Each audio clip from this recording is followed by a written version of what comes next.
जय श्री कृष्णा।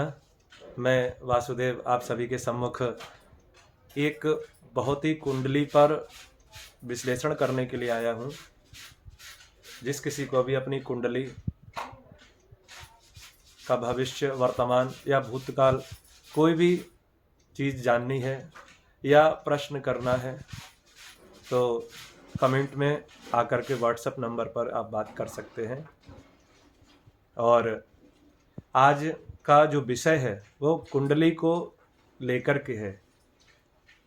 ये कुंडली एक महिला की कुंडली है जो कि अपने मैरिज लाइफ में काफ़ी ज़्यादा परेशान है। हर एक स्थिति से उसने जीवन को बहुत ज़्यादा स्ट्रगल करके देख लिया। बहुत कम एज है, कोई ज़्यादा एज भी नहीं है, लेकिन मैरिज लाइफ उसका पूरा ही बेकार है। आज उसी पे हम चर्चा करते हैं। आइए, ये कुंडली 12 फरवरी 1986 की कुंडली है जो कि 12:11 रात्रि काल का इनका जन्म है। तुला लग्न की कुंडली है और मीन राशि बनती है कुंडली के अंदर।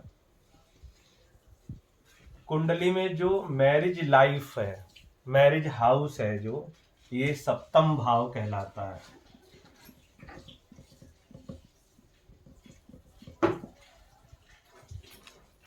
मैरिज का जो सप्तम भाव है यही हमारे लिए दर्शाता है कि पति कैसा मिलेगा, कैसा उसका जीवन होगा, या पति से सुख। तुरंत अष्टम भाव पे आ जाएंगे। पति से सुख हमको कितना प्राप्त होगा, क्या स्थिति रहेगी, घर गृहस्थी के सुख हमारे लिए कैसे रहेंगे, संतान सुख हमारे लिए कैसा रहेगा, ये कुंडली का फाइनेंस हाउस कैसा रहेगा, जीवन में वित्तीय स्थिति कैसी रहेगी, ये सब हमारे लिए ये 12 भावों से हर एक चीज को पता लगता है। तो पहले तो गलती इनकी यही है कि बिना मिलाए कुंडली में शादी किए हैं। कुंडली मैचिंग ही नहीं किया था इन्होंने, जिनका कुंडली आई थी। मैरिज हाउस का स्वामी मंगल है और मंगल ससुराल हाउस द्वितीय भाव को भी बोलते हैं और धन भाव भी बोलते हैं उसके लिए। तो वहां पर शनि और मंगल का अंगारक दोष में परिवर्तित है और मंगल द्वितीय भाव में अधिकांश निष्फल भी माना जाता है। सप्तम भाव में खुद ही राहु बैठे हुए हैं, वो भी मेष राशि का होकर के, मतलब शत्रु राशिगत है।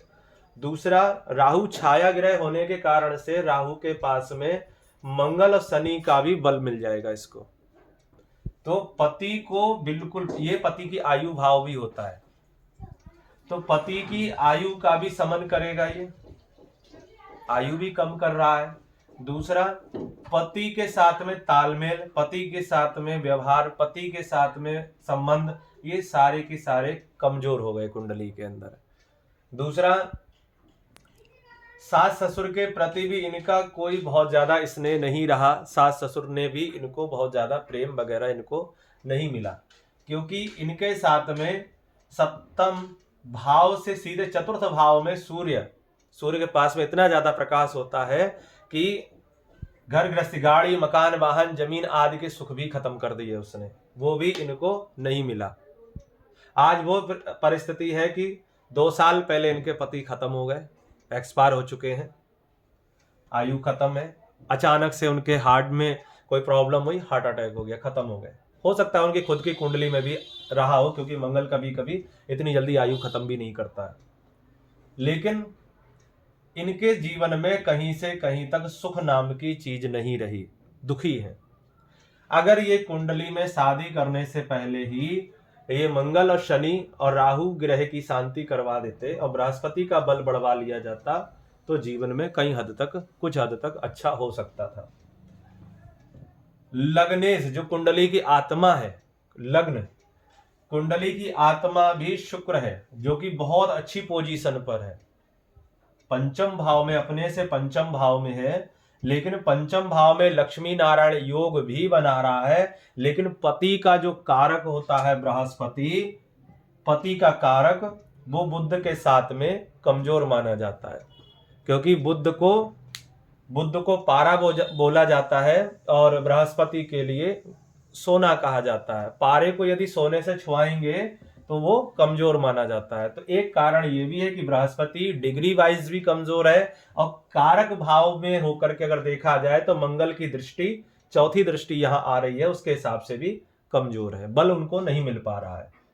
लगने से ठीक है, इसलिए जातिका स्ट्रगल कर रही है लाइफ में, जीवन को आगे बढ़ा रही है, और थोड़ा आलस्यवान भी है ये, इसलिए भी जीवन को इस तरीके से चला रही है।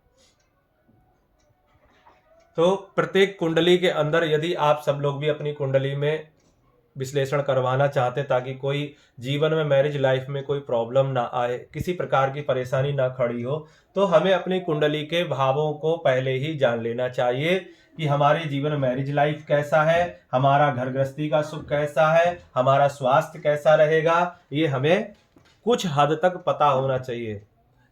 अगर कुंडली पे विश्वास करेंगे तो निश्चित रूप से व्यक्ति को सफलता अवश्य मिलेगी।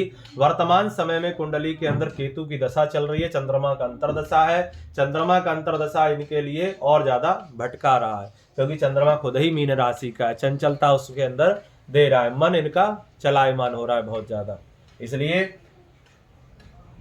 नाम और स्थान इनका गोपनीय रखा गया है। किसी को भी अपनी कुंडली विश्लेषण करवाना करवा सकते हैं।